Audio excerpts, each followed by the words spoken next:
Yesterday was the second worst day for Bitcoin in 2025. But Bitcoin has already bounced back $5,000 since the drop to $98,000. Was that your last chance to buy Bitcoin under 100K? Let's hear an interesting framework from this Wall Street insider about the topic. And of course, then me and Opti will talk about it.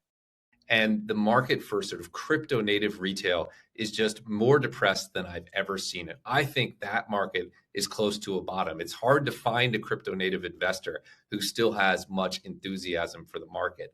I think the market is shifting into an institutionally driven market. And interestingly, that market is still bullish. When I go out and speak to institutions or financial advisors, they're still excited to allocate to an asset class that, if you pan back and look over the course of a year, is still delivering very strong returns. So my view of the market is we have to get through this retail flush out. We have to hit bottom from a sentiment perspective. I think we're very close to that. And then I'm optimistic that we rally into the end of the year and into 2026 as the institutional investors who are more maybe even keeled about what's going on at a fundamental level in crypto start to drive the market forward. So I'm optimistic, but we do have to finish this washout of retail sentiment. And again, I think we're closer to the end of that than the beginning, but there always could be a little bit more downside. So, I mean, this is what we were talking about yesterday, right? And sorry, guys, we had a technical difficulty with the first stream. I don't know what happened, but our streaming software has been... It literally kicked us off. We've been having issues the last... Literally misbehaving the last couple of days. So the first version of this show, it literally just ended abruptly while the numbers were climbing. So if you guys are enjoying the show so far, make sure to smash that like button. But the CIO of Bitwise is talking about something that we were talking about on yesterday's show, right? Which is, again...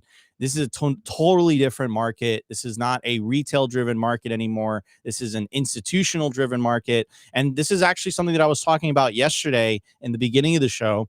I was basically making the case that, look, I talked to someone who has corporate experience in Fortune 500 companies, worked there in the 90s and the 2000s. He said, listen, Nico, I'm looking at this from an outsider's perspective, from a macro perspective. I'm not a Bitcoiner. I don't subscribe to the 4-year cycle, but I could tell you what it looks like from the outside looking in, right? He says, like, the game has changed now that BlackRock is involved. BlackRock is now a buyer of last resort. President Trump's family is involved. President Trump owns the sixth largest Bitcoin treasury company in the game, right? And what I think has been happening over the last year or so is Wall Street is trying to shake you out of your bags with boredom and with fear. So when you see the talk of the tariffs and the markets drop down like 25 to 30 to 40%, you don't think that people that are in the know don't know that that announcement is about to be made, and the fortunes that can be made with that type of information. You don't know you don't think that that's being talked about. You don't think that that's being said or done. Like, this is what Wall Street does. Wall Street has been doing this for so long. They're extremely sophisticated investors. And that has not been the case. Wall Street was not involved in Bitcoin before the approval of the ETF, before Michael Saylor's involvement with strategy. And Wall Street was, by and large, ignoring strategy really until 2024, right? Until, his company literally went parabolic. Before that, like, Wall Street pretended like it didn't exist. Like, Michael Saylor's strategy went sideways for like 20 years. And then 2021, he made the first major announcement. He benefited from the first bull market. Then we went into a bear market. Then strategy went down with the Bitcoin price. Saylor paid his price of tuition. And then it's really this bull market that strategy has proved that the Bitcoin treasury strategy is even viable. And then you started to see a bunch of copycats. And then you had the launch of the ETF in January of 2024. So if you put all of these things together, right, it shows you that the game has changed. This was like the first halving that we made an all-time high before the halving even happened. And that was due to the ETF, right? So this is a completely different ball game. And I think this is the thing that Bitcoiners are finally digesting this cycle and coming to terms with the fact that it is a totally different ball game, right? And I think this is why 2025 has caught so many people by surprise, is because we were all expecting Bitcoin to perform like it's performed every other cycle. And, you know, you could say, Nico, you're coping, or Nico, you're saying this time is different. Fine. I am saying that. But this was the last October that just went through. This was the first October, the year after the halving, that we didn't go up. We had a red October. That never happens. So we're already in uncharted territory. Now, not only is Michael Saylor talking about 2026, not only are the institutional investors talking about 2026, not only, is British HODL talking about 2026. We read you a piece that was called the IPO of Bitcoin. Again, this concept that 2026 will continue, right? It's not unpopular anymore. It's starting to catch up. It's starting to catch on. And I think that as more time goes by and Bitcoin continues to behave differently, I think there will be more. It's going to catch so many people by surprise that if this time next year, in March of next year, we're not in a bear market, we're actually either staying the same or actually going up, that's a market, right? Like the fact that everyone predicted that 2025 was going to be a bull year, the fact that everyone predicted that Q4 was going to be bullish, the fact that everyone predicted that October was going to be bullish, like that's not how markets work. Markets do the exact opposite of what everyone thinks. And this market is no different. So like digest that idea for a little bit. Like, could you imagine 2026, March of next year, and we're still going up or we're still going sideways? Everyone is going to have no idea what's going on, but the institutions know what's going on. The institutions know there's only 21 million Bitcoin. There's not enough supply to buy if we wanted to. And eventually the maths. It's infinity divided by 21 million. Eventually the OGs get exhausted. The OGs don't have more Bitcoin to sell. And then the price runs up. And I think that's what a lot of people are completely unprepared for. They're unprepared for a bullish 2026. Now, I'm not saying that's 100% going to happen, but I'm saying that, usually at the tops, a euphoria of a bull market, the last thing that happens is everyone thinks that we're heading into a bear market. Think about the sentiment on Bitcoin Twitter right now. Does that feel like euphoria to you? Does that feel like, oh my God, we're all going to make it? Even when we hit 126K, did that feel like euphoria? We were all still kind of in this disbelief. We were like, yeah, it's all-time high, but like, I kind of don't believe it because we've seen this before. We've seen these fake outs before, right? That's not the way it works, right? So, of course, I could be wrong here. I could just be seeing things and connecting the dots that just are not there. But again, this is my personal opinion. And here's Michael Saylor talking about what he sees is going to happen in the next 4 years, where the large institutional banks start to get into the game.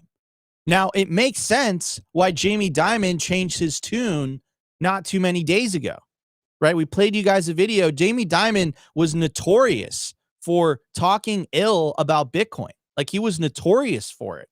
Like, every press event that he did, they would, like, the journalists would always egg him on and, like, throw him a Bitcoin question. He's like, stop asking me about Bitcoin. This last event that he did, it was like a round table.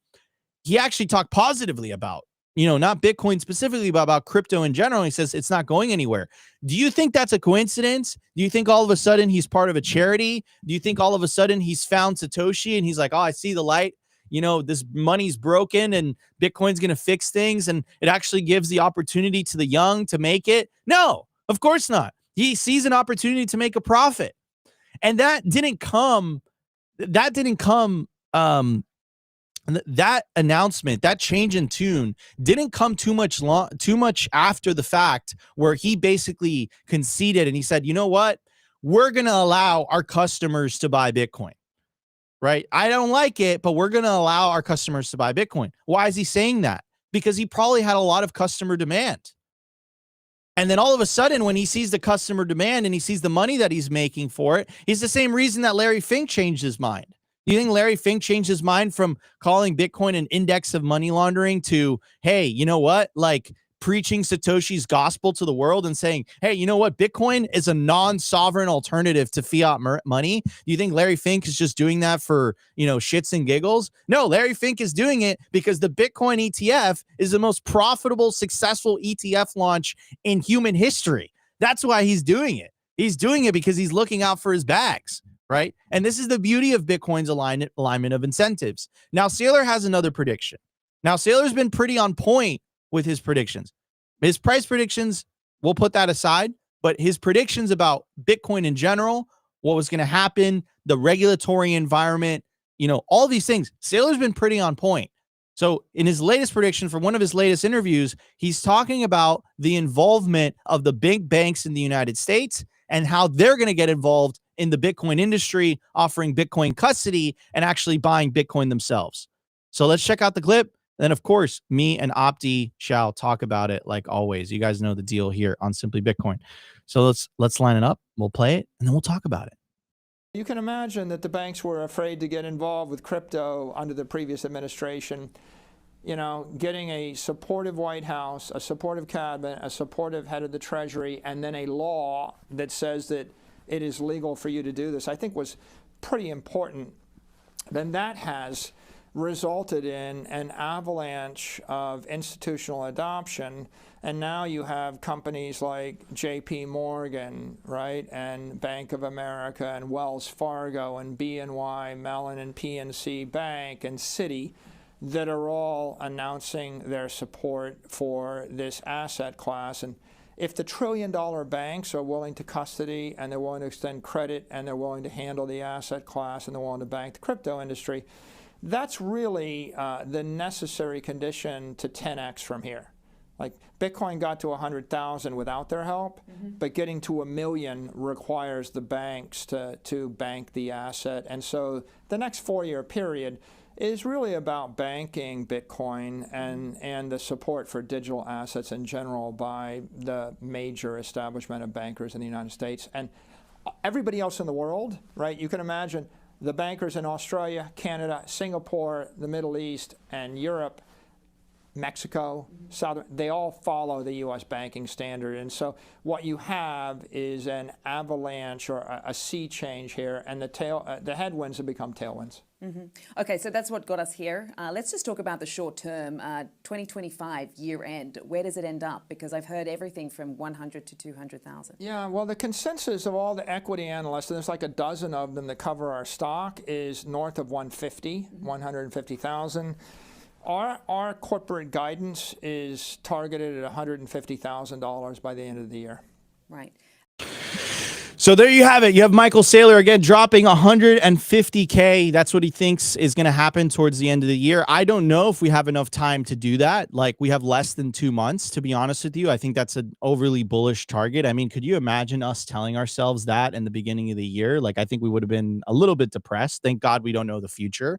But that's not to say that I think 2026 is lining up to be an incredible year. And I will say this, right? Michael Saylor dropped a lot of alpha in that conversation, right? He's saying about, look, like the regulatory environment has completely changed. These banks now know that if they get involved in the industry, they're not going to be attacked from a regulatory perspective. The Genius Act, the Stablecoin Act, passed not too long ago, and the Clarity Act is on the verge of being passed in the not too distant future, right? So banks have clarity, right? It's literally the name in the act, right?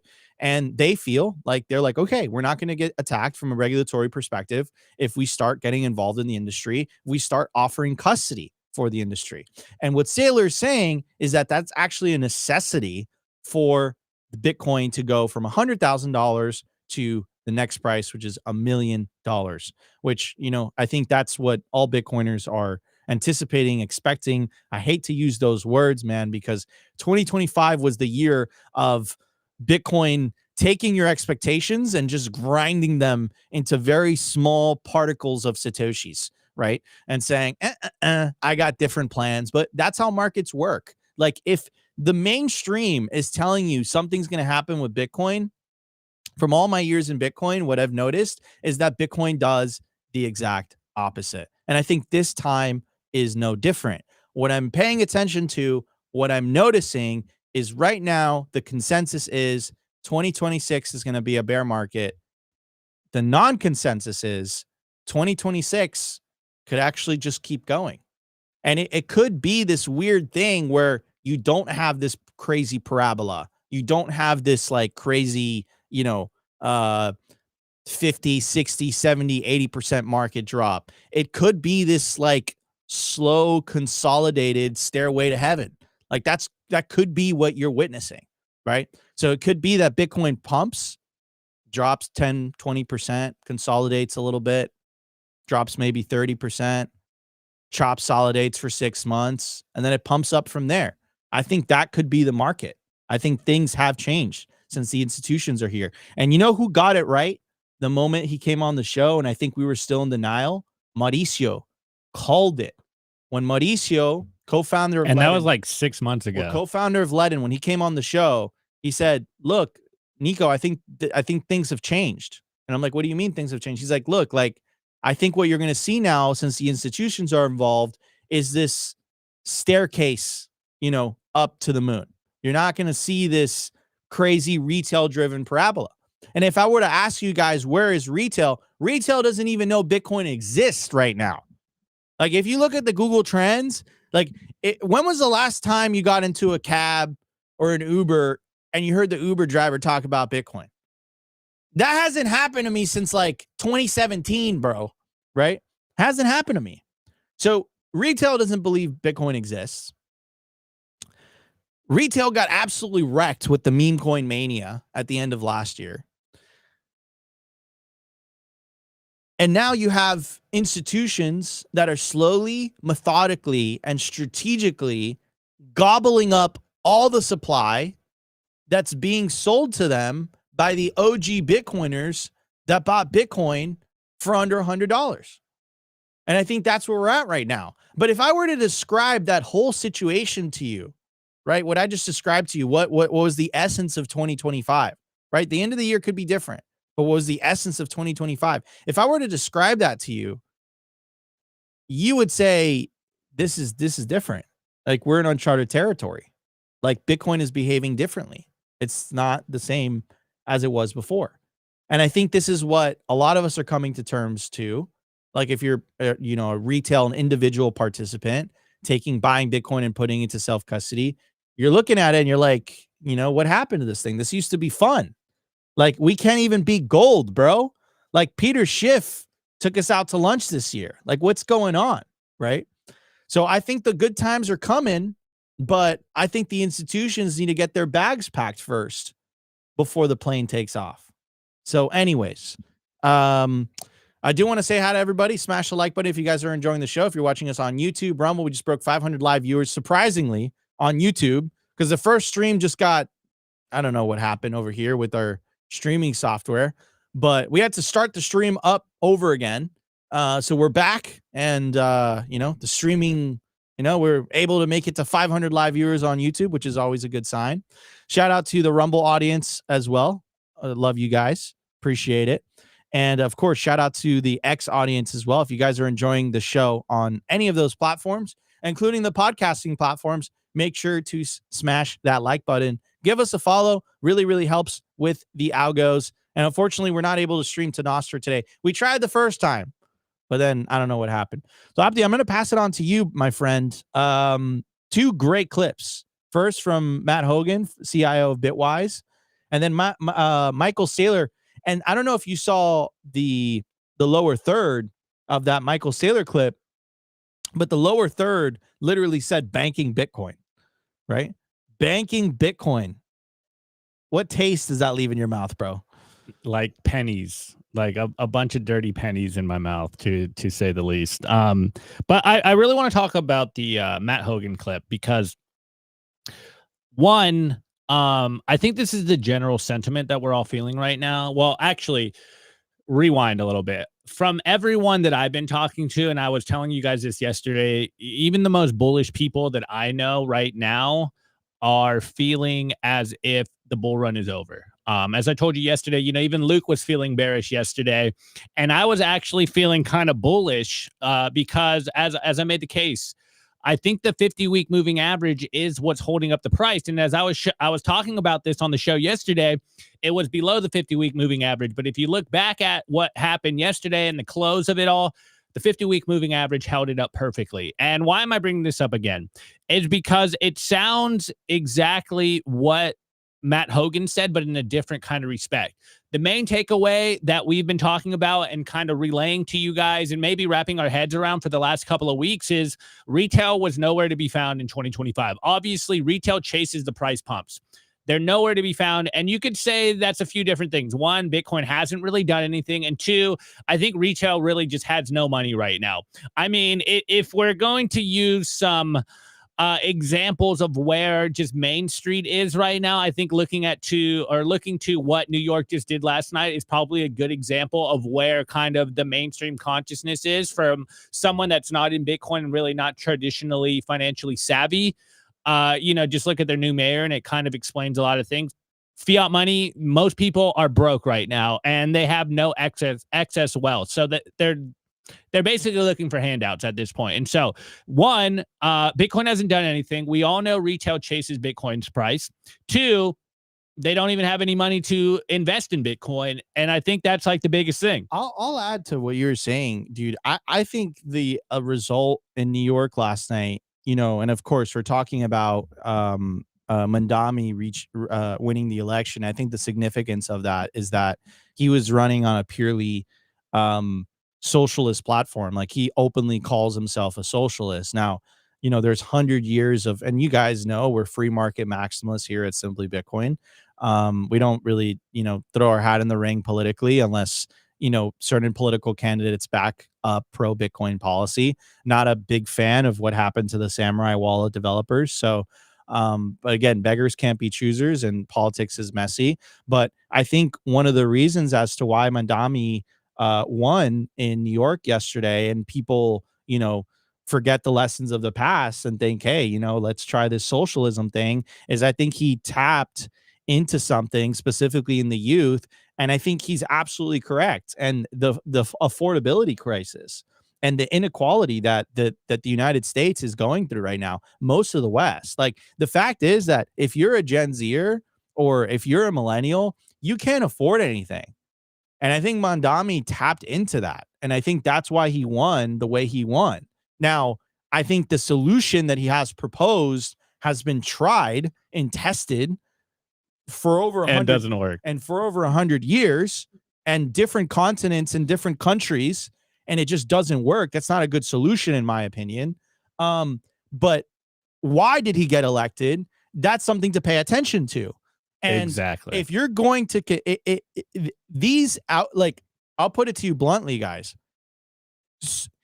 Socialism is going to continue to look like a good idea as long as the fiat money printer exists.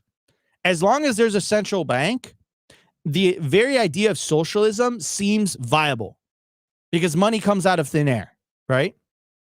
As long as the money is broken, people are going to continue to vote for solutions like Mandami. And I don't blame them, because they inherently know that the system is rigged, that the system is broken, that it's crazy that they cannot afford anything.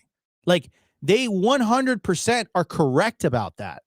Where I think we differentiate, we differ in terms of our solutions, because we've tried Mandami's model for a long time. We've tried it over and over again. Always leads to the same results. Like, government-run grocery stores. There's no price signals there, right? Like, we know what the outcome is like, right?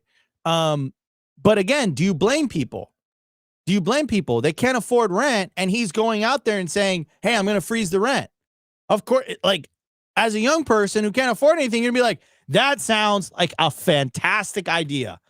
Let's effing go. And Mandami could promise all of those things because, again, even if they don't collect enough money through tax revenue, they can just print the difference, right? So, of course, he's just going to promise everything, right? And then it gives the illusion that it's free, but it's not free. You're paying through it through currency debasement, which is a form of taxation, right? So anyways, but it was pretty crazy. Yeah. And I mean, but not surprising. It wasn't surprising at all. I mean, I wasn't even going to go that deep into it. I was just going to say that I think it very clearly explains what the kind of mainstream normie perspective is right now. Is like, one, we're obviously super broke and have no money. And of course, we differ on what the solutions to these problems are. But I think it does sum up where the majority of people are. Now, of course, New York isn't the entire United States or the entire West, but again, they are the, financial capital of the world. They are kind of culturally relevant. And if they're feeling this, of course, they do lean more blue. I think more people are feeling this. Anyways, the reason I was bringing that up is because what we are seeing, and connecting this back to Matt Hogan, what he said, I think, is the driving factor. Retail is no longer in control for whatever reason you want to pick on. It's the institutions that are here. And if the institutions are here, I've been kind of trolling for the last couple of weeks that, look, you think the institutions are here and they don't want the gains? Like, I think they want the gains, but before they get to the gains, they want to pack their bags and get a good position. And I think this is what's going on. Hence why I was telling Nico to kind of explain this Wall Street analogy that we were talking about before the show, or sorry, beginning of the show, and then on yesterday's show, because I think this is what's going on and everyone is feeling it. Even the most hardcore people in our chat that were trolling me a couple of weeks ago are like, Opti, you were right. Like, this stable coin a year long going sideways has been pretty brutal, even though all of us view it the same way. Like, we are going to acquire Bitcoin no matter the price. But I think we did have a lot of expectations about what was going to happen this year, and none of that came through, or at least so far, none of it has come true. No one has no idea what's going on. And we're like, can we get just some pump in Q4, please? Which is how markets work, right? Like, I think this is like, Facts. this is how markets work. Like, markets aren't supposed to, not the majority of people are not meant to be correct. They're not meant to be right. Like, think about if you guys have been in Bitcoin for a little bit, like, think about every previous cycle for a second, right? Like, if you think about 2021 and you think about 2017, in 2017 at 20K, we thought this thing was going to go to 100K back then, right? Like, people were piling in at $20,000. Looking back the year after, we were like, dude, like, why the F did we do that? Like, it was so obvious this thing was toppy. 2021, you had that similar kind of expectation. People thought Bitcoin was going to go way higher. So what happened? People piled in at 69K. If you think about this cycle, I'm not getting those same vibes. Like, I'm not hearing people saying, oh, dude, I'm piling in at 100,000 because this thing's going to 500,000. Like, people are like reducing their expectations. I'm not going to name any names, but I'll stand up. Can we just beat inflation at this point? Can we beat the S&P 500? I'm not going to name any names because a lot of these people are my friends, but I saw like a predominant analyst who's very well respected in the community, and he was like, I'm adjusting my price target to 130,000 by the end of the year, right? Like, I think he said 120. From 180 to 120, is that the same one? Was it? I saw 180 from 180 to 120. I think it was something along the lines. But this is what I'm talking about. And here's the thing, like, the markets do the opposite of what the majority thinks, right? And what does the majority think right now? The majority thinks, like, if you look at your favorite influencers, whatever, the majority thinks we're heading into a bear market in 2026. And we could be. But again, I think that would be unprecedented, because I would say that this entire year was a bear market. Well, we're still green on the year. Dude, when Trump, okay, fine. Trump's presidency has been a bear market. Trump's presidency has been a bear market. That's a banger tweet. If anyone wants to steal a tweet, there you go. Trump's presidency so far has been a bear market. When he was inaugurated and he launched Trump coin, Bitcoin price was at 109K. It's at 104K right now. Everything else, I'm super happy that he kept his promise. Like, I'm so team Trump with all the end of Operation Choke.0, freeing Ross Ulbricht, I am 100% MAGA in that end, right? But when it comes to price action, bro, do I miss Joe Biden? Bring President Biden back. Yo, you wildin'. Because the price action during Biden was like, goddamn, bro, we were flying like this rocket ship. We were like, cuete. We were taking off, bro. But so far in Trump's presidency, dude, it's not been too good. It's not been too good, man. It's not been too good. 109K, 104K today. And I'm 11 months older. It's true. I'm 11 months older. So you're right. For the year, for the year, you're right. You're right. For the year, you're like, Nico, we're up for the year. Yeah, okay, fine. I'll give you that, Optimus Fields. I'll give you that. But for chat saying hot take, Nico. But for Trump's presidency, I don't know, man. There's a little voice in the back of my head. I'm hearing Kamala cackling. And I'm thinking, I'm like, oh man, why didn't I do that? Why? Wait, you know things are bad, Nico. When Nico is calling Trump bearish, that's how you know the price action's bad. No, Oh, someone in the chat saying Trump took us to 100K though. Dude, Trump took office and the price was 109K inauguration day. All right. It's at 104K today. I'm 11 months older. Right. So, you know, that's the only promise. That's the only promise. Listen, I was at the Bitcoin conference. I'll give you guys a little bit of inside baseball. I was at the Bitcoin conference at 2024 in Nashville.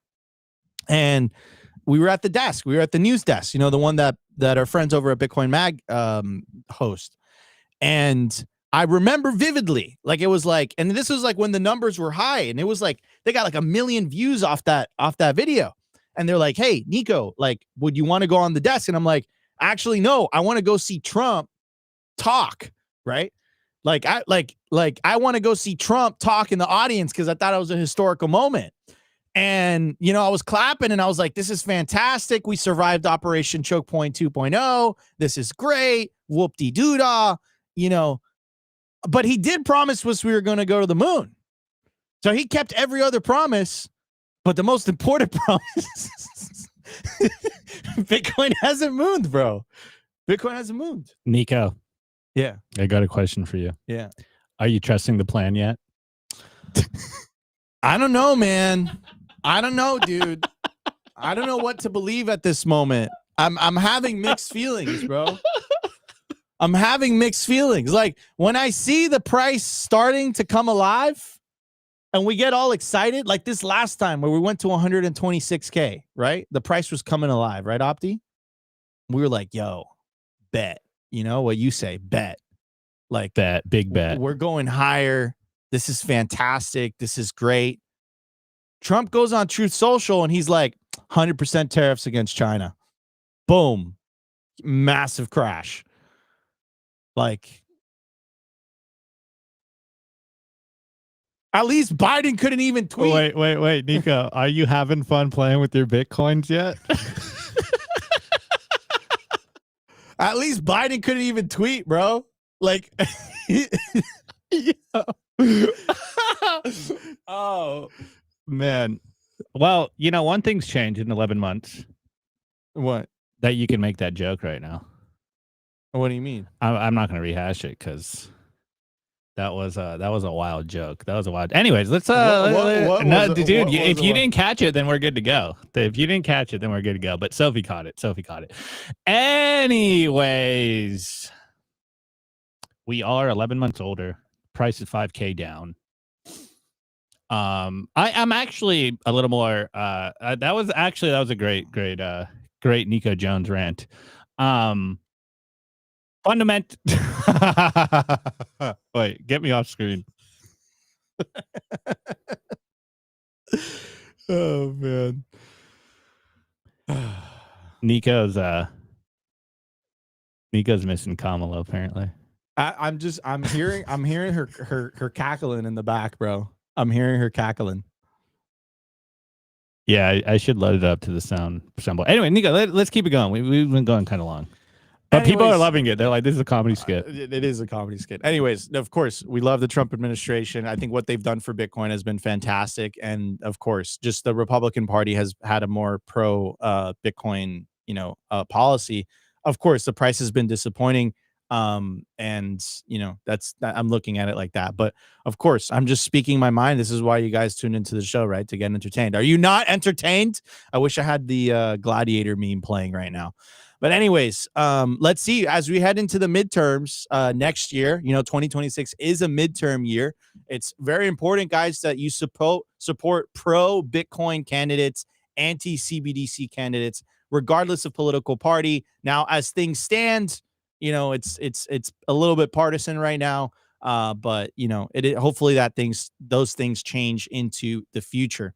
Anyways, guys, before we move on to the rest of the show, I do want to give a very special shout out, of course, to our lead sponsor.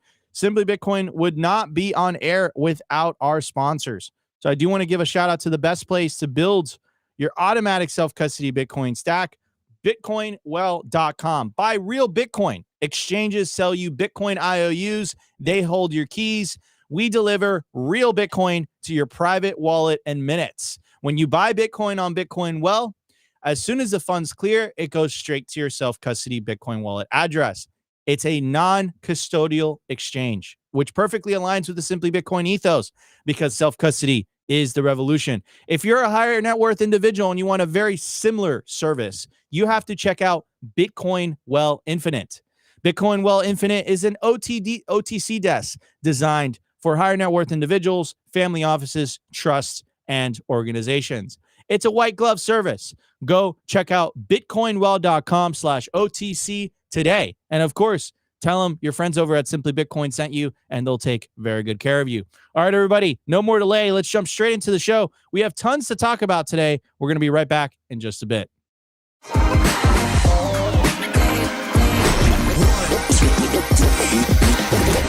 I want to give a shout out to our partner, Stampseed. Is your Bitcoin in cold storage really secure? Are your seed phrases really secure?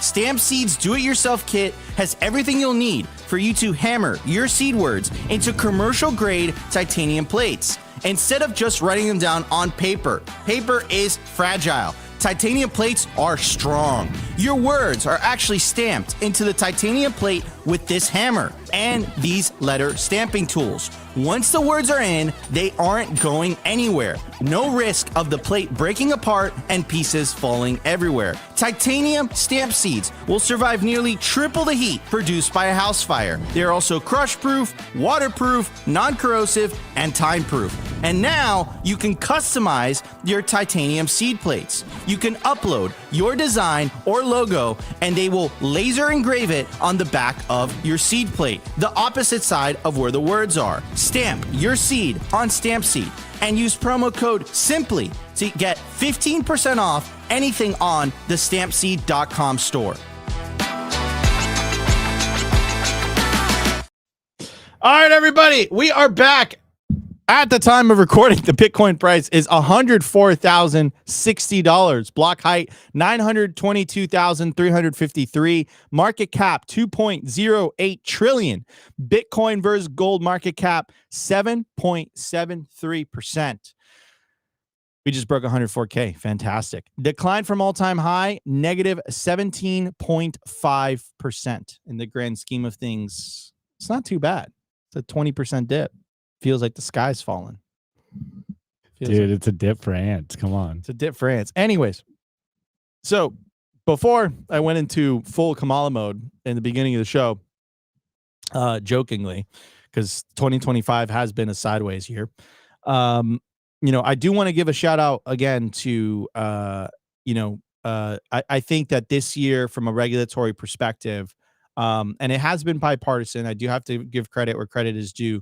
The Genius Act and the Clarity Act, of course, majority were supported by Republicans, but there were Democrats that, supported both those bills. So both those bills actually have bipartisan support, which I think is extremely important, right? So I have to give credit where credit is due. But anyways, I do want to give a shout out to the Bitcoin Senator, Senator Cynthia Lummis of Wyoming.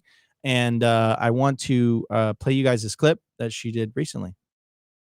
There's been some discussion about converting some of the U.S. government's gold holdings into Bitcoin. Have you seen any traction on that? I have not. I think the administration is looking at ideas other than using our gold certificates, marking them to market, and then converting them to Bitcoin. There are other ways to have a strategic Bitcoin reserve other than converting our gold certificates. And so Secretary Bessent, Treasury Secretary, is looking at those matters, as well as the folks at the White House. I'm glad they're embracing the notion of a Bitcoin strategic reserve. It's an asset that will grow over time and help offset the burgeoning growth in our national debt. So,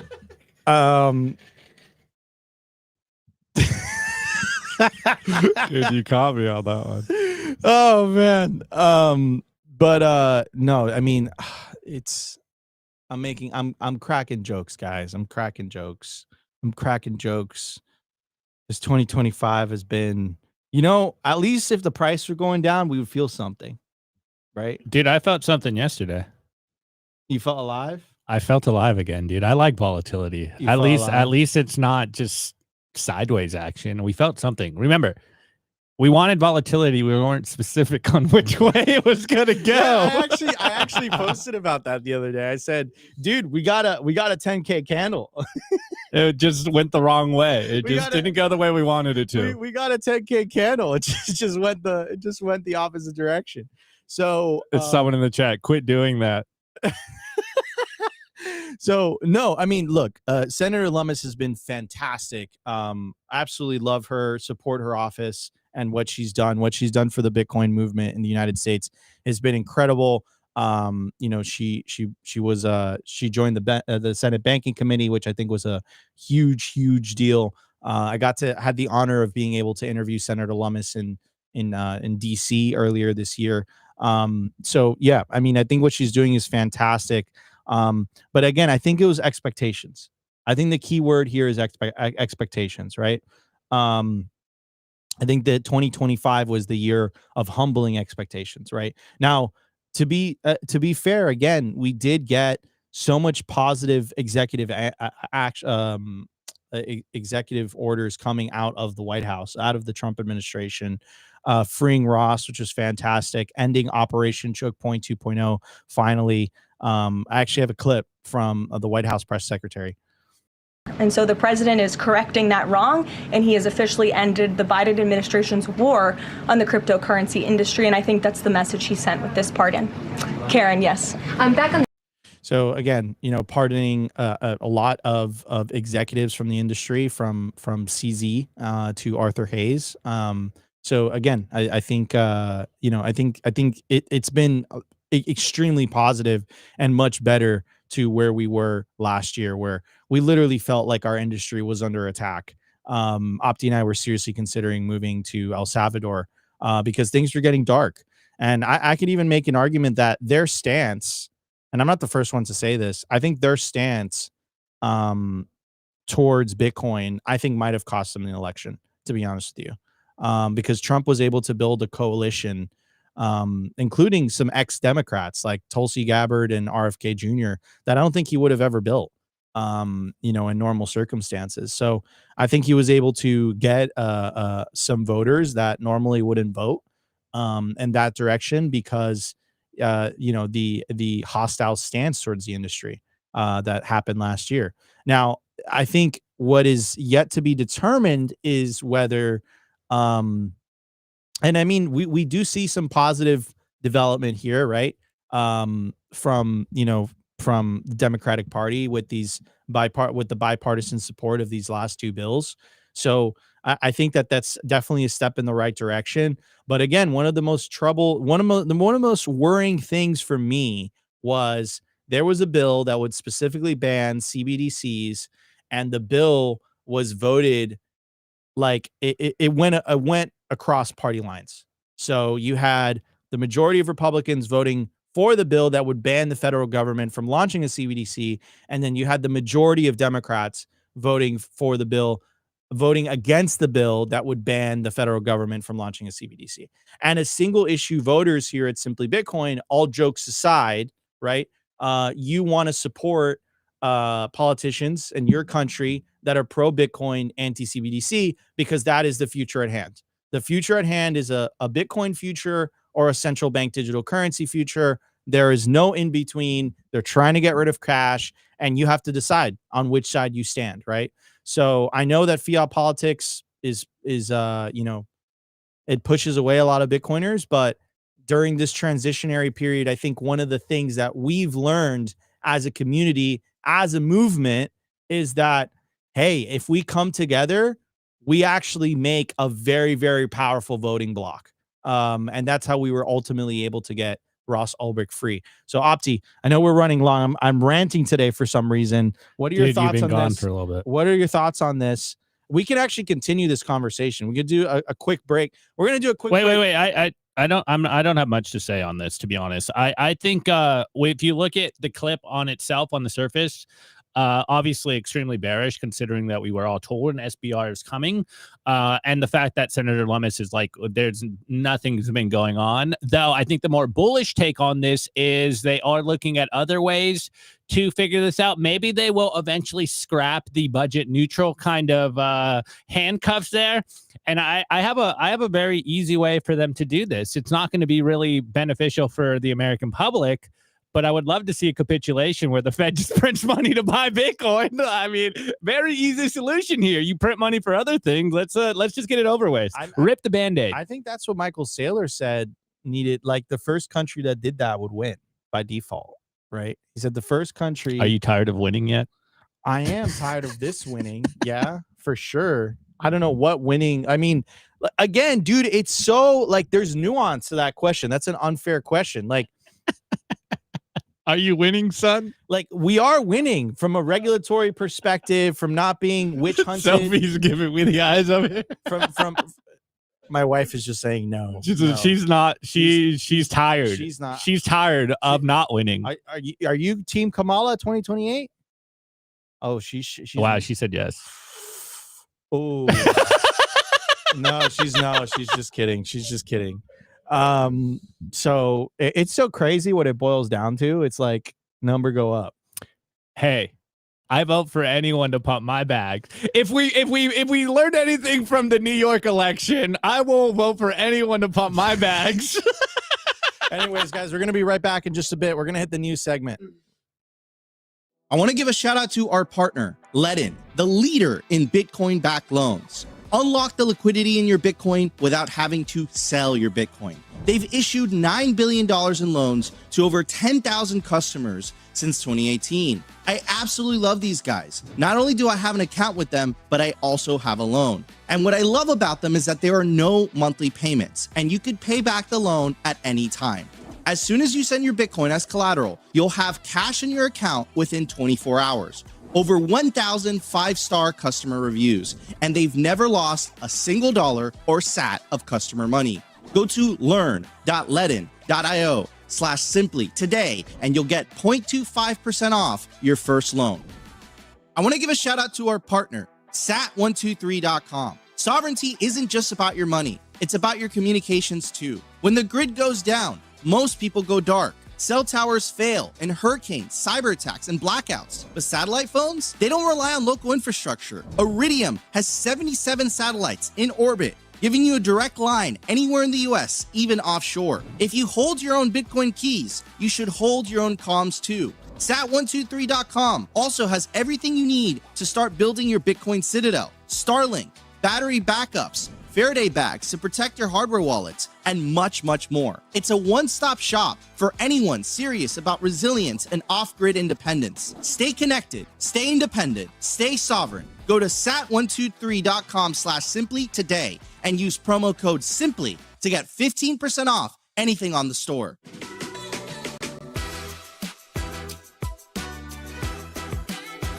I want to give a shout out to our partner, BitKey. If you already self-custody your Bitcoin, you know the deal with hardware wallets by now. complex setups, clumsy interfaces, and a seed phrase that can be lost, stolen, or forgotten. BitKey fixes that. BitKey is a multi-sig hardware wallet built by the team behind Square and Cash App. It packs a cryptographic recovery system and built-in inheritance feature into an intuitive, easy-to-use wallet with no seed phrase to sweat over. It's simple, secure, self-custody without the stress. Time named BitKey one of the best inventions of 2024. Get 20% off at bitkey.world. That's BITKEY.world with the code SIMPLY. All right, everybody, we are back. I do want to give a shout out to our sponsor, BitKey. Guys, Wait, you got to do it like ASMR. Guys, BitKey is literally the easiest wallet known to man. It's so easy to use. Tap it with your nails. It has multi-sig. No nails. I don't have nails, but if you guys want to get the best, easy-to-use Bitcoin hardware wallet, go to bitkey.world today and use promo code SIMPLY. Get 20% off. Take self-custody of your Bitcoin by going to BitKey. Okay. Anyways, back to the show. So, bro, I do want to talk about some things during the news segment today. This is why you guys have tuned in. So let's start off with this. Eric Bakunas, even with the pullback, Bitcoin is up 300% since BlackRock filed for an ETF 30 months ago.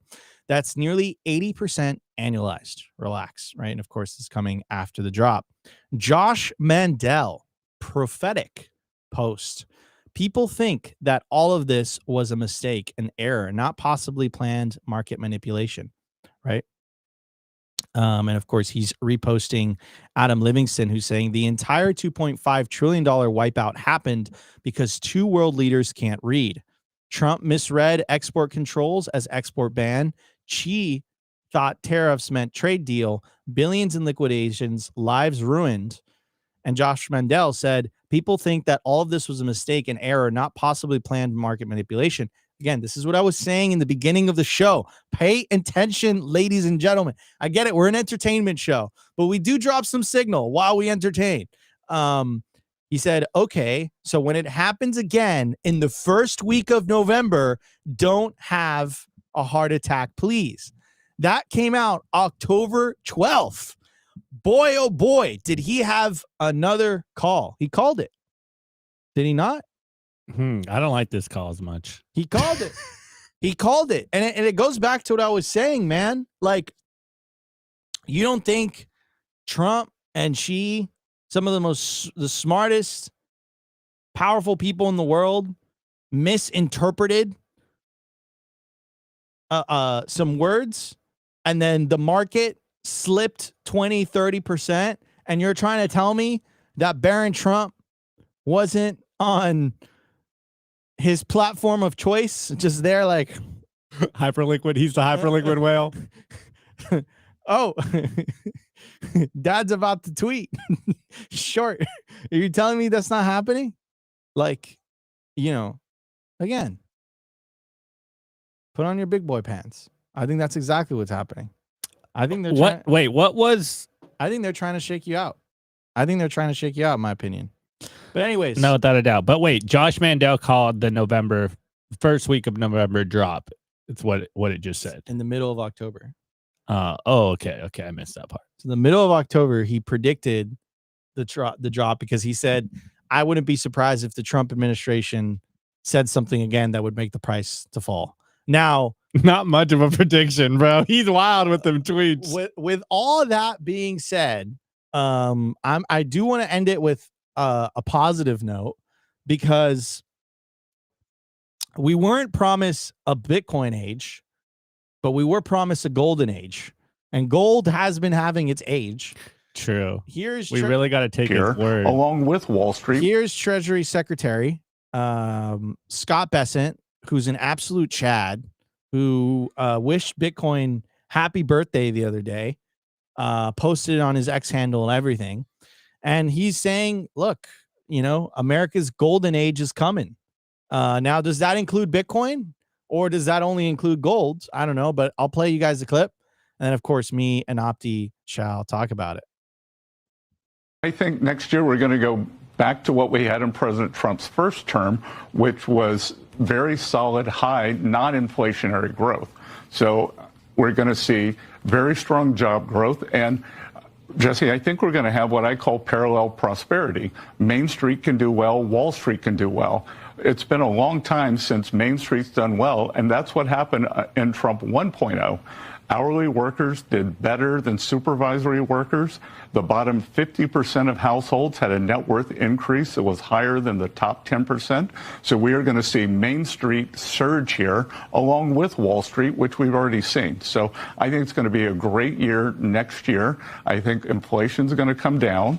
We're seeing gasoline prices come down. We should see interest rates come down, which will help the housing market. Now, I cut out the last part of that where he says, and Bitcoin's going to absolutely rip. Yeah, I totally missed that part. I'm kidding. He didn't say that, but all those other things are extremely good. There's extremely good. And it actually confirms the theory about an extended bull market into 2026. And I wouldn't even call it an extended bull market, because if you call it an extended bull market, it makes it seem like an extended bull market is out of the abnormal. But I remember British Hodl talking about this. He's like, Nico, we only have 3 data points to go off of. Like, we've only really had 3 cycles, man. Like, I've been saying that too. You're really going to go off 3 data points to say that these cycles are like, a lay of the land, right? So I think that was a really good point as well. Now, if Scott Bessent is feeling very optimistic about the next year, specifically for Main Street, and gold had a run, I wouldn't be. I saw Larry Lepard not too long ago in Canada at the Canadian Bitcoin conference, and he's like, Nico, I'm feeling so bullish right now. I'm like, Larry, like, why do you think that? He's like, because the way that gold ripped was absolutely crazy. And if you take a look at the gold to BTC chart, which I think is incredibly important to look at, take a look at this. So if you look at the gold to Bitcoin chart, Bitcoin really hasn't made an all-time high in gold terms. Can you zoom in a little bit? Is it possible? Yeah, I just don't want to ruin it. That's what happens. Totally ruined it. I'll zoom in. I'll zoom in with my screen. So Bitcoin hasn't really made all-time highs in gold terms, right? In gold terms, it's basically gone sideways since 2021, right? So this is what I'm looking at. This is really what I'm looking at, right? Like, unless we do this, Peter Schiff's just going to make fun of us the entire time. So this is what I'm paying attention to. I think Bitcoin's going to do it sooner rather than later. But we'll see. We're going to have to wait and see. But Treasury Secretary feels good. And also, they have the pressure of the midterms. Like, if the economy isn't doing good for Main Street next year, the repubs after last night, I don't know if you saw the Polymarket odds, bro. No, I didn't. It dropped 15%. That the odds that the repubs keep the House in 2026 after the election results last night, right? So I think that puts a lot of pressure on the Trump administration to really do good by Main Street, so that Main Street feels motivated to get out to vote and let the Republicans keep the House, right? So I'm putting 2 and 2 together, right? I think like this crazy choppiness of these crazy, because if you take a look at the last 2 crazy Bitcoin corrections, the one that happened over the summer and then this last one, they all happened because of Truth Social posts, right? So and then Josh Mandel is like cryptically saying some things, and he's prophetically pointing out some things. I mean, he got lucky twice. He just got lucky twice, right? No, but I mean, to your point, look, personally, when I hear Scott Bessent talking, well, rather in that clip, because I think they do project and telegraph a lot of the moves that they're going to make. I think in that clip in particular, and maybe I'm wrong, it does seem like it sounded like a hope. That's what they want to happen. Now, will the markets and the interest rates and liquidity respond in a way that they want to happen? I think is really the big question, as everyone's been kind of asking themselves this year, considering all the things we've seen. The big question I think most people should be asking themselves are, do they actually have the mechanisms to control the markets like they think they do? It does seem like they are trying to rein in the beast. Now, the real question is, will it react in the way that they want it to? Now, one of the things he did say that I found very interesting was when he correlated this to what happened in the last Trump administration, which is actually true, that Main Street and Wall Street, you know, if you're an average person or if you were a wealthy person, like, you were better off. And I have a very like particular conversation in mind where I was talking to my mom, and she's not very politically savvy. She just kind of follows the narratives around Trump, and she was kind of being very, very bearish on Trump. And I obviously I wasn't like, yeah, we're pro Kamala here, but my mom kind of was, obviously, or maybe not so obvious, but you probably know the reasons why. Anyways, we both agreed on one thing. And when my mom agreed to it, it made me think like, oh, okay, you know, she's not totally lost in the sauce. And there is some reason that can get through to her. And it was exactly that point that, yes, the economy was better for everyone in the Trump administration before the Biden administration. So she conceded to that point. So I do think they have it in them to figure it out. Now, I'm just wondering whether they'll be able to. It does seem like a lot of the things that the Trump administration has been doing is like kind of clearing house and prepping for what's to come. But like you're saying, Nico, you know, the midterms are coming up very soon. So they're going to have to most likely make some drastic moves to get people on board, especially if you're seeing those, what was it, poly market odds where they're losing support right now. So it's really up to the Trump administration, or rather the Republicans right now. Like, it's theirs to win or lose at this point, I think. And if there is, as someone said in the chat, and I kind of totally agree with this, I did troll about this a minute ago, but like, what are they doing for our bags here? Like, what are we benefiting here? And until we can materially see the benefit, then they have an uphill battle. So I do think they are doing a lot of things economically that is shaking the board around, and it could positively affect all of us in the best way possible. But who knows exactly what's going to happen here. I think that's kind of like the big question. There's still time left in this year. Obviously, they're going to have at least part of 2026 to kind of, you know, get their stuff together before the whole midterm campaigning starts to get into overdrive. So I think there's still some time. I think there's some time for them to figure it out. But yeah, Scott Besson is actually, Nico, you know, an interesting metric that I saw the other day. And I didn't double check this yet, and I don't have it for the receipts for you guys, but I did see that Treasury cash, it's finally higher than Fed balances here. So it does look like the move of, remember we've been covering the war kind of between Trump and Jay Powell. It's really, you know, Scott Bessent versus Jay Powell. And it does look like Treasury is getting the Federal Reserve under control, or rather maybe claiming their dominance here. Again, Treasury cash for the first time in a very long time is higher than Fed balances here. Now, I know they're doing crazy stuff in the repo markets. They're going to add liquidity into the system, so that could change. But it does seem like they are reordering the chess book, the chess match here. So maybe they can pull it out, and everyone will benefit from this. Now, I think it'll be a Herculean effort. But I want to see everyone do better. I'm not really on any party lines here. I just want to see everyone do better. I think we all want that, man. I think we all want that. I think, you know, I think Bitcoin gives people that ability without having to pick a side. I think both sides inherently do the same thing. Elon, I think, went in there and tried to fix it. And he wasn't able to. Just because I think the system is so used to the money printer. Now, all that being said, again, I like, you know, and I told this to Opti for a long time, like, you really have two choices in the US because it's a two-party system. So you obviously want to pick, you know, the side that is better for your for what you want. Obviously, as Bitcoiners, we wanted a positive regulatory environment. I think the Trump administration has come through, and the Republican Party has come through on that front. I think the only missing element that me and Opti have been joking about for like more than half the show is like, all right, but like you guys did all this fantastic stuff, but you literally forgot the most important part, which is number go up, right?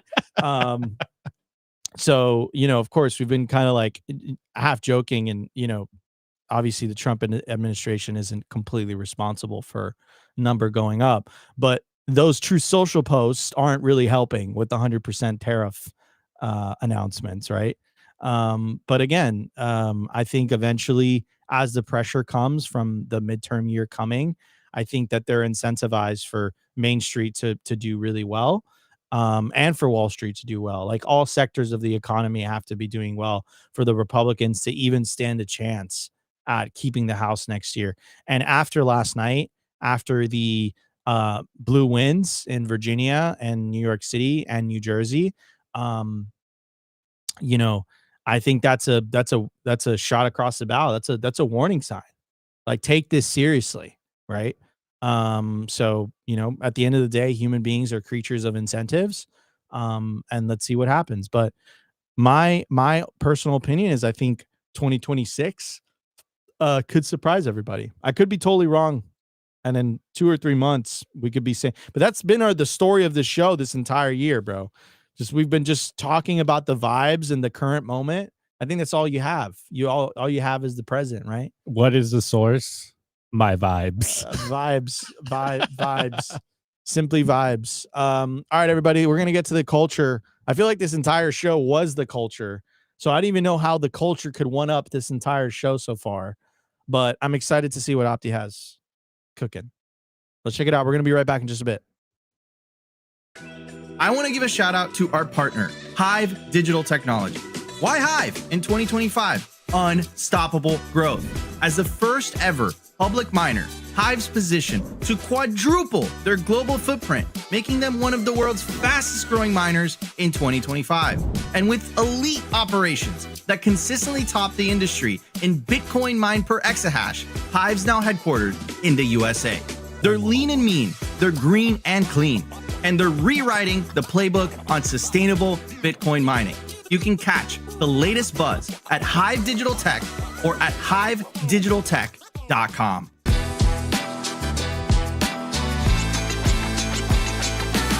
I want to give a shout out to our partner, BitcoinBend.io.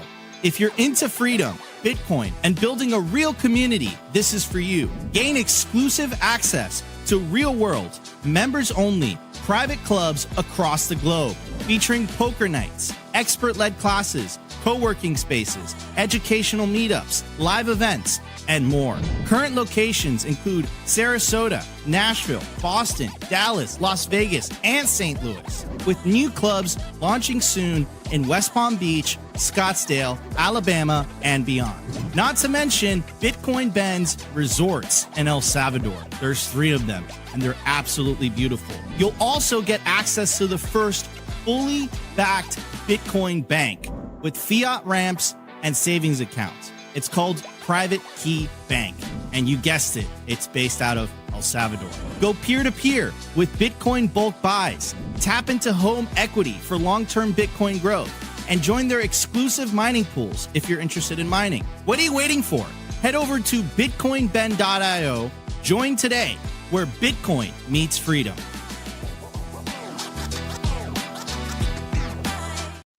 All right, everybody, we're back, and it seems like our Twitter crew was watching the show. What's this say? I can't read it. Let me hold on. I gotta change let me make it full screen. Let's see that.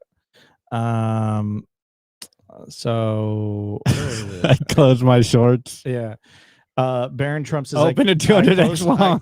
Baron, I close my shorts, open a 200x long, liquidate the bear's father. Trump, beautiful. Nobody longs like we long.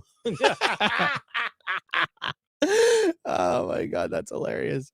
So anyways, Opti, floor is yours. What's the culture on today, well, I think I don't know how you're gonna one up. Honestly, I'm not. I really can't. I don't know. Should we just keep the banter going? I really can't one up this, dude. But we do have kind of a continuation of a lot of the stuff I've been showing you guys on the show. Cena dropped this. I don't know if you guys follow Cena. So the culture's become the macro. Dude, it's macro Opti hour. The macro Opti. macro Opti 15 minutes. But I think this is showing a lot of strength in the market. I know we've really been joking about the fact that the Bitcoin price has been going sideways for so long, and everyone's just kind of wanting to see it go up. But I think we're underestimating just like how strong the market has been structurally, considering there's been, I don't know, like it seems like millions of coins hit the exchange this year from OGs selling, maybe rotating into ETFs, JP Morgan collateral type products, et cetera, et cetera, et cetera. I think the fact that we saw this much movement from the quote unquote long-term holders is really showing us the strength of the network. And remember, going back to that IPO article, it is showing that there is a distribution going on. So I want to read a little bit, and it goes, last week we wrote that during this period, the long-term holder supply declined from 15.95 million Bitcoin to 15.05 million Bitcoin, reflecting a net decline of 900K Bitcoin. This contraction shows that selling activity has outpaced new coin maturation, signaling that OG investors are still realizing profits rather than rebuilding positions. The magnitude of the sell pressure is comparable to that of previous distribution waves observed in December 2023, April 2024, and October 2024 to March 2025. Notably, the downtrend has yet to stabilize, suggesting that selling momentum may persist in the short term, but a healthier structure would require long-term holder supply to flatten, making a balanced phase for consolidation. Until then, downward pressure is likely to suppress any sustained uptrend. So that's probably what we saw yesterday. Obviously, you've seen these kind of things play out in the past, is where we've gone sideways for so long, and we are currently in one. Now, again, I think what we're looking at is wondering like how much more selling can actually take place, and at what point does the buying pick up so that it absorbs this. But remember, you got to remember, with a seller, there is a buyer here. So the fact that we have been able to maintain above 100K this long, I think is showing that there is this unlimited bid, which Nico and I have been talking about, of Wall Street, this institutional, very slow, methodical buying opportunity here. And it's not as sexy as we're used to. It's not as explosive, but the fact that we're seeing this much coin hit the exchange is just showing us that there is this unlimited bid right now. Remember, Nico, do you remember the bear whale back in the day? Yeah, of course. Do you remember the number of coins that he sold during that time? No. It was like 30,000 coins. 30,000. That was the biggest. And that was the biggest at the time, which really goes into this IPO moment where someone with billions of dollars can actually exit their positions without taking in the market. Well, we just saw throughout this whole year, 900K Bitcoin hit the exchange, and we're still holding on very strong. And so we are seeing literally billions of dollars hit the exchange, and Bitcoin is absorbing this. I think it's hard for us to really understand what that means in the context of what's going on, because it's just going sideways and we're being completely bored to death. And frankly, it's just remarkable that the price has been going sideways like it is. But here, we'll end the show with a little bit of bull sauce here. Shouts out the Bitcoin Archive. They posted this morning, and it goes, just in, Bitcoin's implied a loss reaches 30%. This level has historically preceded major rallies. So again, I've been connecting this with the 500-week moving average. That seems to be what's holding up right now. A lot of the indicators right now, I had my boy yesterday text me. It's like, if we don't break 100 all-time high 126K by like March or something, like bear market confirmed. I'm like, yeah, dude, like we're all waiting till March of 2026 to see what the hell is going on in the price.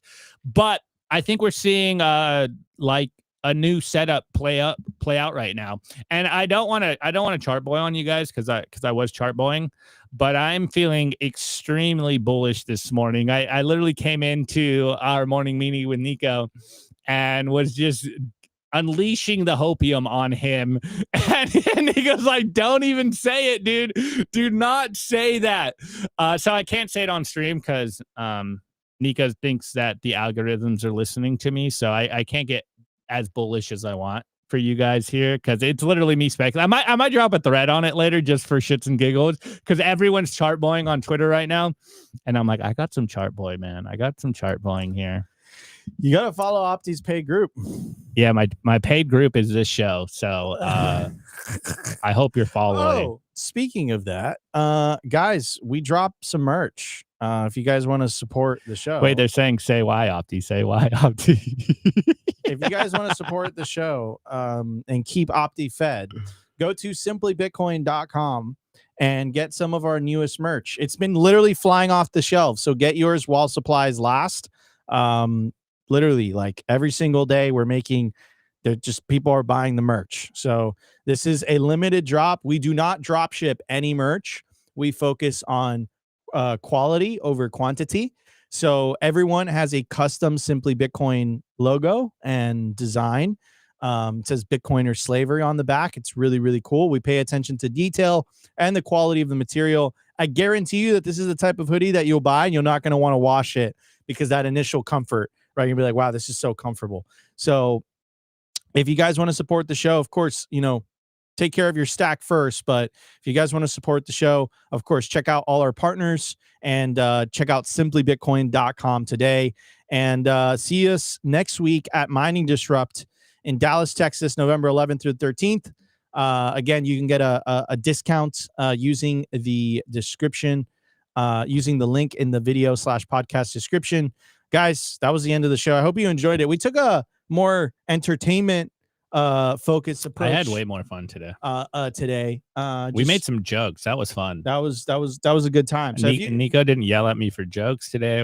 Nico made jokes. If you guys like this approach, let us know in the comments, right? Because we had a whole lot of fun making today's show. You know what the curveball was? It was the freaking stream. It was the stream. The first stream just disappeared off the face of the planet. And I was like, all right, you know what? Like that kind of bummed me out a little bit. And then I just kept going hard in the paint and I just saw the numbers kept going up. So if you guys like this form of Simply Bitcoin, this form of entertainment, we need an Opti Max on the show. Please let us know down in the comments. We'd love your feedback. Regard Max, Opti Max. We love your smashing the like button. We love you guys subscribing. So if you guys like this form of entertainment, please let us know. And of course, we'll be back tomorrow for a brand new episode of Simply Bitcoin Live. Take care, everybody. Go outside, get some sun, touch some grass, eat some steak, spend time with the family. Love you guys, and we'll be back tomorrow for a brand new episode. Today's episode was brought to you by BitcoinWell.com, a Bitcoin-only platform on a mission to enable financial independence.